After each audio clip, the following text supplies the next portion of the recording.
Blinkit commercial private limited નામની online food supply કરતી પેઢીમાં ગત 18/4/2026ના રોજ ફૂડ વિભાગ દ્વારા તપાસ કરવામાં આવેલ, જેમાં એની હાઇજેનિક કન્ડિશન તેમજ વેજ નોનવેજ ખાદ્ય પદાર્થોનું સેપરેશન બાબતે કોઈ વ્યવસ્થા નહોતી.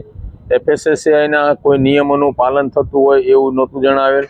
વધુમાં અનહાઇજેનિક કન્ડિશન પણ જોવા મળેલ હતી અને નોટ ફોર સેલ એવો કોઈ વિભાગ કાઉન્ટ કરવામાં આવેલ નહોતો.